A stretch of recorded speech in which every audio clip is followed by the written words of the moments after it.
Hey, stop! Tu roules sur le boulevard BD. Nous voici de retour avec Pium pour un unboxing. Unboxing, t'aimes bien ça, Pium? C'est le plaisir des Shetland, les unboxings de BD. Allez, c'est parti. Voyons qu'est-ce qu'on a reçu. Allez, installe-toi bien.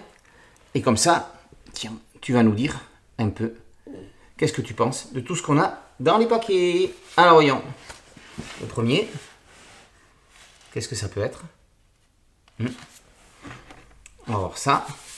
Ça vient de chez Sarbacane.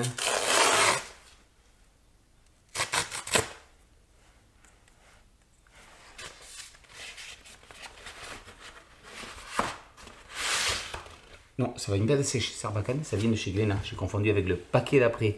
Hop là.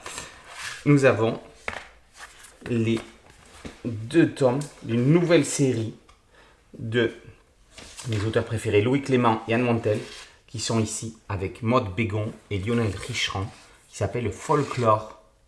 Et regardez ces superbes maquettes. Vous trouvez? On peut même mettre un Shetland dans l'intérieur. Voyons, regarde. Un museau. Un museau de Shetland dans Folklore. C'est pas beau ça? Alors, Pium, qu'est-ce que ça raconte Folklore? Alors, il y a 2 volumes. Voyons, est-ce qu'ils sont numérotés ou est-ce qu'on peut les lire dans n'importe quel ordre? Je pense que c'est totalement indépendant. Alors, dans celui-ci, le renard de roman. C'est tout à fait toi, ça. On dirait Pium. Alors qu'Asselin savoure une vie de saltimbanque avec ses parents, son folklore le conduit à Babel, chez un grand-père aussi riche que hautain et autoritaire. Un jeune renard-loup peut-il réconcilier les 2 facettes de son héritage familial? Avant d'être élégant et léger comme un nuage, le pop-corn a été un vulgaire grain de maïs tout dur. Voilà Folklore, dessiné par Lionel Richeran.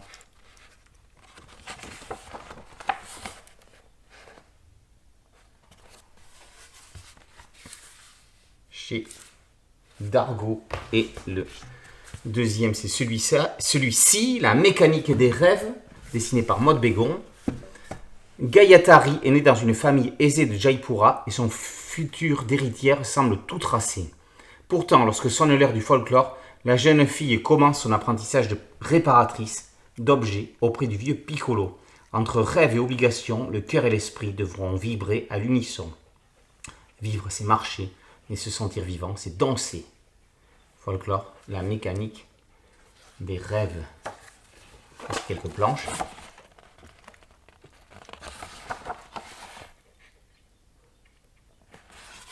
Louis Clément et Anne Montel sont donc aux commandes de cette belle série, dont 3 autres tomes sont annoncés.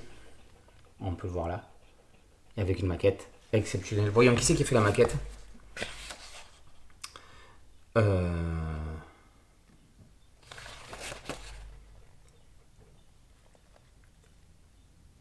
ne le vois pas marqué. Si jamais je le trouve, je le dirai lors de la vidéo sur Boulevard BD. Alors, le voici, Pium, ce colis que tu attendais de Sarbacane. Le voilà. Qu'est-ce qu'il y a dedans?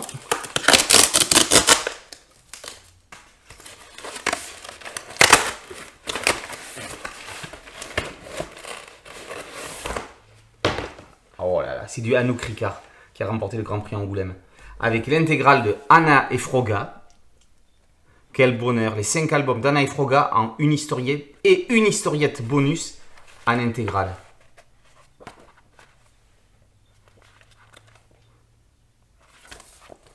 Le dessin peut paraître enfantin, mais s'il y a vraiment un Grand Prix mérité depuis quelques années, c'est vraiment celui-là. Et voici Commissaire Toumi, le crime était presque pas fait. Eh, vous n'avez rien vu d'autre? Si, j'ai vu un homme qui partait en taxi en face. Ah, et comment était cet homme?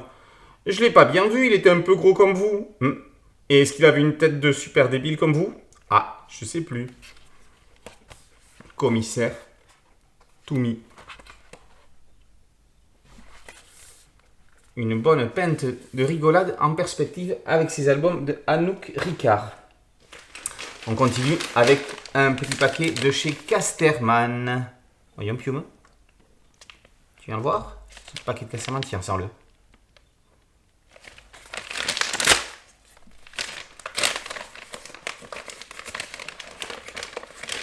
te tarde de savoir ce que c'est.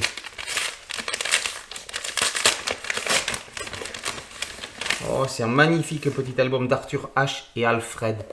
La solidité du rêve. Depuis plus de 30 ans, la voix rock d'Arthur H. jongle avec le jazz, la pop et l'électro. Bête de scène, l'artiste s'est imposé comme l'une des personnalités artistiques les plus passionnantes de la scène française, forgeant une œuvre d'une grande puissance poétique où se conjuguent imagination, humour et sensualité. Auditeur passionné des disques du chanteur, Alfred nous entraîne à sa suite dans une balade au cœur même de son univers, dans une succession de surprises visuelles et d'inventions imaginatives, propice à démontrer combien l'expérience des rêves, aussi volatile qu'ils puissent paraître, peut servir d'antidote pour dissiper les poisons du réel, la solidité du rêve. On est vraiment dans la continuité des Jardins Invisibles, chroniqués récemment, au niveau graphique et au niveau format. Et là, Alfred, je pense, un des futurs Grands Prix d'Angoulême, c'est certain. Et il me reste à vous présenter, tiens, on l'a jamais fait en unboxing, mais c'est le Spirou qui paraît mercredi prochain, que j'ai déjà reçu parce que je suis abonné. Et dans ce Spirou, il y a le 500e gag de Dad.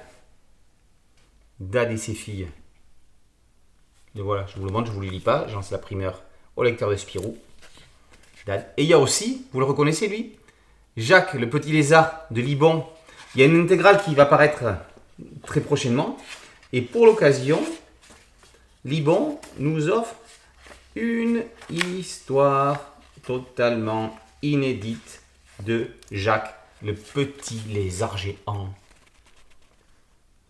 C'est aussi drôle que les Cavaliers de l'Apocalypse. C'est du Libon, donc c'est bon. Et j'ai remarqué ce que je vois d'autre dans ce Spirou. Il m'a semblé voir en passant, il y a un concours pour gagner des t-shirts Dad Rock. Spirou, c'est le dernier véritable hebdomadaire de la presse BD. Donc, jetez-vous dessus. Qu'est-ce qu'il faut faire? Il faut imaginer en famille ou entre amis ce qu'aurait pu être la suite du gag de couverture du tome 4 de Dad. C'est celui-ci. Filmez la scène avec votre téléphone et envoyez-nous le résultat. Le début de la vidéo doit représenter la scène telle que décrite sur la couverture du tome 4. À vous d'inventer la suite et la chute. Allez, à vos vidéos, à vos Spirou, à l'occasion du 500e gag de Dad. Voilà, le sommaire de Spirou, vous allez le retrouver en intégralité très bientôt sur Boulevard BD et les chroniques des albums. Également, allez, Pium, on dit au revoir à nos auditeurs pour cet unboxing et à très bientôt pour un nouveau. Ciao.